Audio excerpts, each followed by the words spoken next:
सफ़ीर अदब YouTube channel पर आपका इस्तकबाल है। पेश है जिलानी बानो के अफसानवी मजमूए रास्ता बंद है में शामिल अफसाना पर्दा गिरता है। पर्दा उठता है, सारे स्टेज पर अंधेरा है।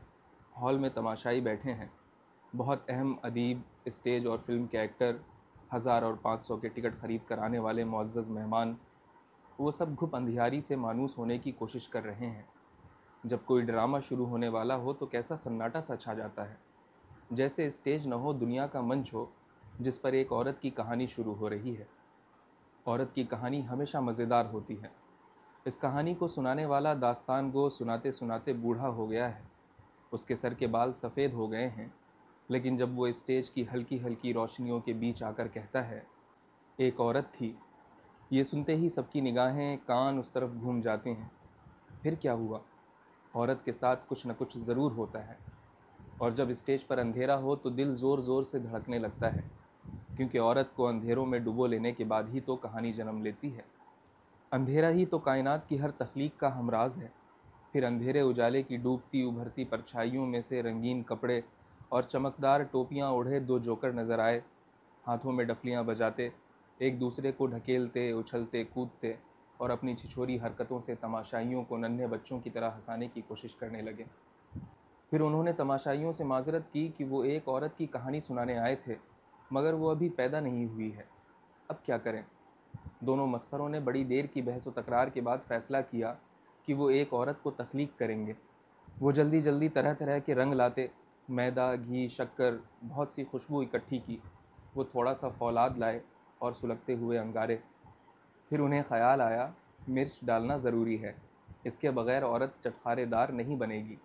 12 मसाले वाला चाट का मसाला भी घोल दिया और एक शहद की बोतल उंडेल दी। सब चीज़ों को गूंदने के बाद उन्होंने एक छोटी सी गुड़िया बनाई और उसे एक ऊंचे स्थान पर बिठाकर उसके जागने का इंतज़ार करने लगे। जोकर के इस काम से बोर होकर तमाशाई भी ऊँघने लगे थे। अचानक बाहर के झूमते नाचते सुरों ने सारे स्टेज पर रंगो नूर का उजाला सा फैला दिया। रंगीन जलती बुझती रोशनियाँ, और फिर तेज़ रोशनी के दायरों में वो छोटी सी गुड़िया नाचने लगी, झूम रही थी।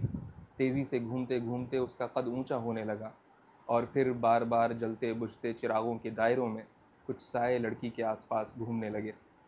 वो बार बार हाथ बढ़ाकर तालियां बजाकर लड़की को छूने की कोशिश करते, मगर तेज़ी से घूमने नाचने वाली लड़की जैसे किसी के हाथ ना आने की बात कर चुकी थी।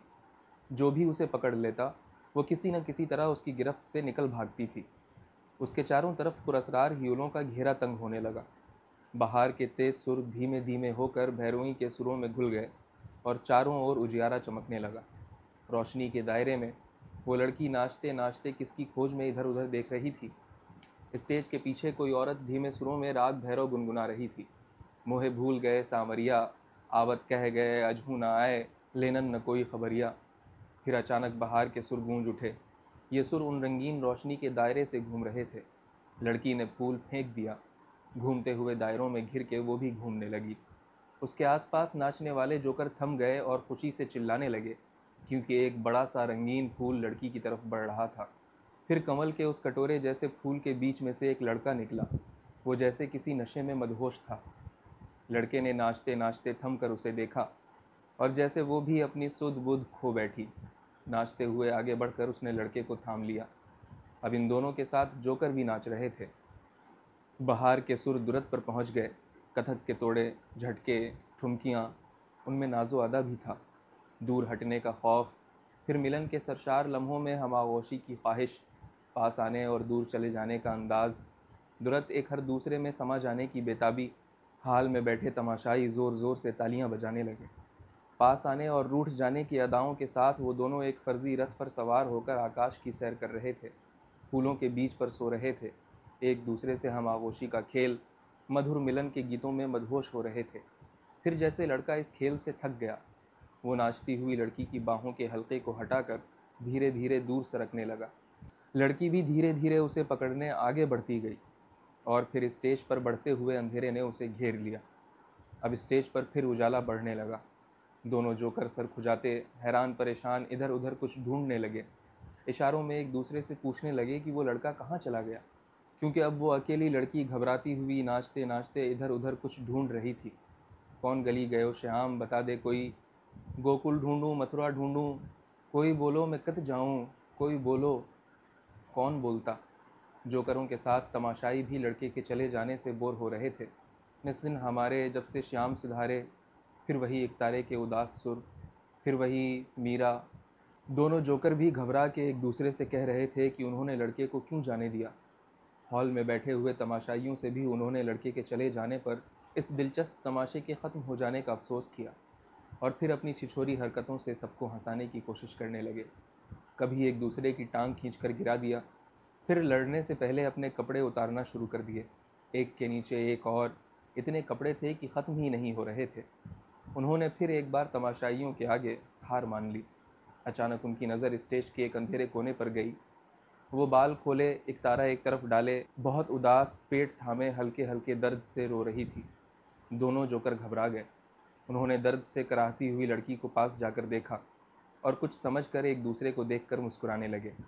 फिर वो तमाशाइयों के सामने आए और इशारों से समझाया कि वो सब चुप रहें क्योंकि एक बच्चा आने वाला है। उन्होंने इशारों में झूठ मूठ जैसे एक पर्दा तान लिया और स्टेज पर धीरे धीरे अंधेरा बढ़ने लगा तो घुप अंधियारी में कहीं एक नन्हा सा दिया रोशन हुआ और फिर रोशनी के दायरे में वो लड़की एक नन्हे से गुड्डे को गोद में लिए बैठी थी। दोनों जोकर इधर उधर घबरा के कुछ ढूंढ रहे थे।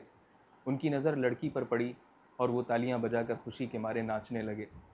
उन्होंने कभी पास आकर कभी दूर जाकर नन्हे की बलाएं लीं और फिर लड़की को अपने साथ नाचने पर मजबूर कर दिया।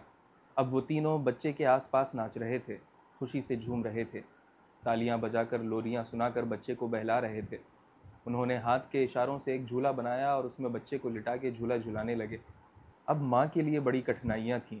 वो कभी बच्चे को गोद में लेकर लोरी गाती, कभी दूध पिलाती, उसे बहला फुसला के खाना खिलाती और उसे गोद में लेकर बच्चे के बाप की राह तके जाती। कौन गली गयो श्याम बता दे कोई। मगर माँ का बेटा बड़ा हो रहा था। उसकी शरारतों से परेशान माँ चारों तरफ उसे पकड़ने को दौड़ती फिर रही थी। दोनों जोकर भी उसे पकड़ना चाहते थे तो वो हाँक ना आता। एक घोड़े पर सवार वो सारे स्टेज पर घूम रहा था, इतना ऊंचा। माँ उसे पकड़ने छूने की कोशिश करके थक गई। उसके सामने किताब रखकर बैठ जाती। वो स्कूल चला जाता तो उसके लौट आने की राह देखती थी।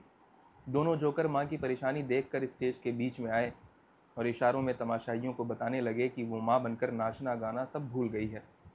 अब वो सिर्फ एक माँ बन गई है। हम अब क्या करें। वो फिर अपनी छिछोरी हरकतों से तमाशाइयों को हंसाने की कोशिश करने लगे। माँ बेटे की उंगली पकड़कर चलने लगी।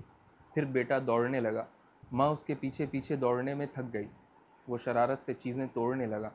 बेटे का कद धीरे धीरे बढ़ने लगा। माँ उसके सर तक हाथ नहीं ले जा सकती। फिर बेटा माँ के साथ घूमते घूमते उसे एक जगह बिठाकर उसका सर झुका देता है, उसका मुंह बंद कर देता है और एक जोकर बड़ी शर्मिंदगी के साथ तमाशाइयों से कहता है, पत्थर को भगवान के रूप में ढालने के लिए दिल का सारा प्यार देना पड़ता है, मगर औरत को पत्थर बनाना हो तो कुछ करने की ज़रूरत नहीं है, उसे सिर्फ माँ के रूप में ढाल दो, क्योंकि औरत न भगवान बन सकती है और न खुदा, न राम बनेगी न रावण। ये सब तो मर्द के रूप हैं, औरत का सिर्फ एक ही रूप है, माँ। इसलिए सितार की हल्की धुन में एक ही आवाज़ आती है, माँ माँ माँ। अब स्टेज पर धीरे धीरे हल्की रोशनी में माँ चारों तरफ बेबसी से देखकर घूम रही है। जिस तरफ हाथ बढ़ाती है, चंचल लड़के लड़कियां आपस में हंसी मजाक करते नाच रहे हैं, मगर माँ उनकी तरफ हाथ बढ़ाती है तो दूर हट जाते हैं। माँ के आसपास अंधेरा बढ़ता जाता है। दोनों हाथ फैलाए घबराई हुई माँ कभी इधर बढ़ती है कभी उधर। फिर वो तमाशाइयों की तरफ देखकर पूछती है, दोनों किनारे मुझसे दूर हैं, इधर जाऊं या उधर। धीरे धीरे अंधेरा माँ की तरफ बढ़ता जाता है और धीरे धीरे स्टेज का पर्दा भी गिरने लगता है।